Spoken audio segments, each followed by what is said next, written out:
नमस्कार मित्रांनो, या कथेचा भाग 1 मी आधीच अपलोड केला आहे. हा कथेचा भाग 2 आहे.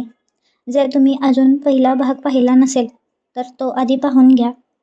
चला तर मग आता कथेला सुरुवात करूयात. वाड्याच्या दरवाज्यावर पडलेली ती थाप ऐकून मीना मावशी आणि आर्यन दोघांच्याही काळजाचा ठोका चुकला. बाहेर मावशीचे यजमान सदानंदराव ओरडत होते, मीना, अगं झोपलीस की काय? दार उघड. मावशीची अवस्था पार बिकट झाली होती. अंगावरची साडी विस्कटलेली होती.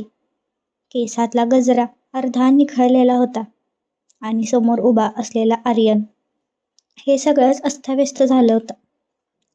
आर्यन, तू लवकर वरच्या खोलीत जा. मागच्या जिन्याने निघ लवकर.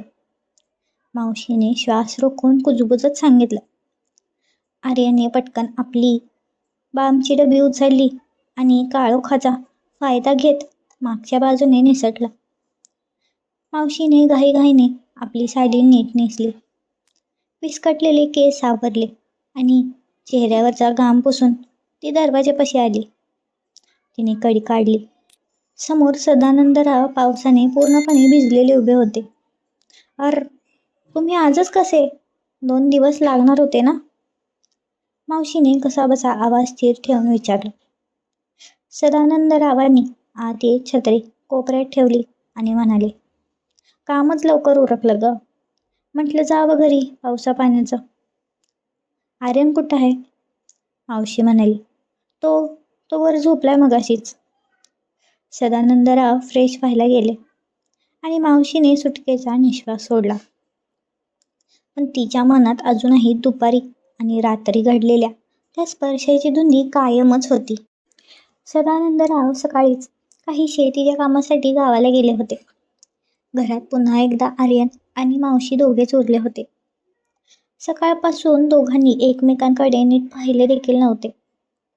पण दुपारी जेवल्यानंतर जेव्हा आर्यन हॉलमध्ये आला तेव्हा मावशी सोफ्यावरती बसून पाय दाबताना दिसली. काय झालं ग मावशी? पुन्हा कंबर दुखायला लागली की काय? आर्यनने हळूच जवळ जा तिला विचारलं. मावशीने त्याच्याकडे रोखून पाहिलं.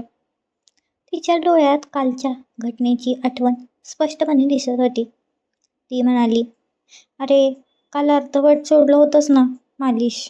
कंबर अजून बी कडक आहे बघ. तिचं हे बोलणं ऐकून आर्यनच्या चेहऱ्यावर एक खोडकर हास्य आलं.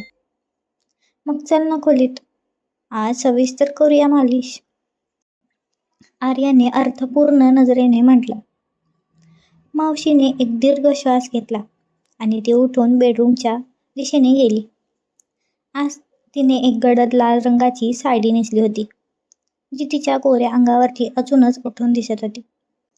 तिने पायात पुन्हा तेच पेन्सिल हिल्स चढवल्या होत्या. बेडरूममध्ये येताच मावशीने दार लावून घेतलं. आर्यनने बामची डबी उघडली. मावशी आज स्वतःहून बेडवर आडवी झाली होती. तिने साडी कमरेवरून बरीच खाली सरकवली होती. आर्यनने जेव्हा आपल्या बोटांनी मावशीच्या पाठीवर बाम लावायला सुरुवात केली तेव्हा मावशीच्या शरीराची हालचाल वाढली होती. मावशी, काल लय गडबड झाली बघ. आर्यन मालिश करता करता तिच्या कानाजवळ जाऊन बोलला. मावशीने मान वळवून त्याच्याकडे पाहिलं आणि म्हणाली, हो र बाबा, जीव पार टांगणीला लागला होता. आर्यनने आपले हात आता अधिकच जोरात आणि वेगाने फिरवायला सुरुवात केली होती. मावशीला आता फक्त आराम नको होता, तर तिला आर्यनच्या त्या उबदार स्पर्शाची सवय झाली होती. आर्यन, अरे काय करतोयस? हात कुठे नेतोयस? मावशीने श्वास रोखून विचारलं. कारण आर्यनचे हात आता कमरेवरून हळूहळू खाली सरकायला लागले होते. साडीचा तो रेशमी स्पर्श आणि आर्यनच्या हातांची उष्णता यामुळे खोलीतलं वातावरण तापलं होतं. आर्यनने काहीच उत्तर न देता मावशीच्या मानेवर एक हलकासा मुका घेतला. मावशी पूर्णपणे शहारली. तिने स्वतःला सावरण्याचा कोणताही प्रयत्न केला नाही. आर्यनने आता अधिकच धाडस केलं. त्याने मालिश करता करता मावशीच्या पायातली ती लाल रंगाची सँडल काढली आणि तिच्या तळपायाला हळुवारपणे गुदगुल्या केल्या. मावशी हसली आणि लाजत म्हणाली, अरे सोड की मला, काय चाललंय हे? आर्यनने तिचा पाय आपल्या हातात घेतला आणि हळूच तिच्या पायाच्या अंगठ्याला स्पर्श केला. मावशी, तू साडीत इतकी देखणी दिसतेस की साताऱ्यातली कोणतीच पोरी तुझी बरोबरी करू शकत नाही. आर्यनने तिची स्तुती करायला सुरुवात केली. मावशीच्या मनात आता लज्जा आणि ओढ यांचं युद्ध सुरू होतं. तिने आर्यनला जवळ ओढलं. दोघांचे श्वास आता एकमेकांना भिडत होते. साडीचा पदर केव्हाच जमिनीवरती लोळत होता. आर्यनने मावशीच्या कमरेवरती घट्ट पकड मिळवली आणि तिला आपल्या मिठीत घेतलं. साताऱ्यातल्या त्या गार हवेत, वाड्याच्या त्या बंद खोलीत फक्त दोघांच्या श्वासांचे आवाज घुमत होते. मावशीने आपले हात आर्यनच्या केसातून फिरवले आणि त्याला स्वतःमध्ये सामावून घेतलं.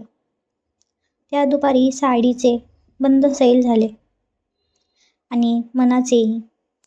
दोघांनीही एकमेकांच्या सहवासात जगाचा विसर पाडला होता.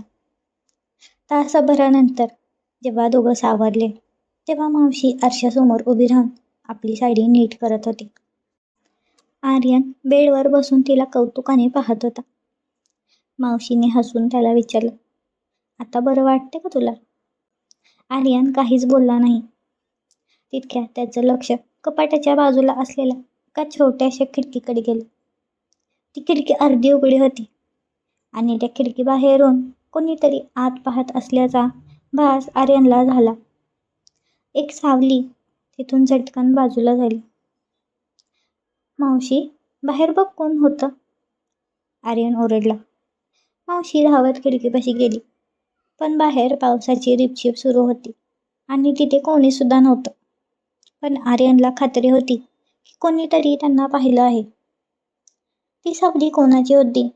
वाड्याचा जुना नोकर होता की सदानंदराव परत आले होते की अजून कोणीतरी तिसरंच त्या वाड्यात गुपचूप शिरलं होतं? मित्रांनो, तुम्हाला जर भाग 3 हवा असेल तर कमेंटमध्ये मला भाग 3 लिहा. भेटूया अशाच एका पुढच्या नवीन कथेमध्ये. तोपर्यंत धन्यवाद.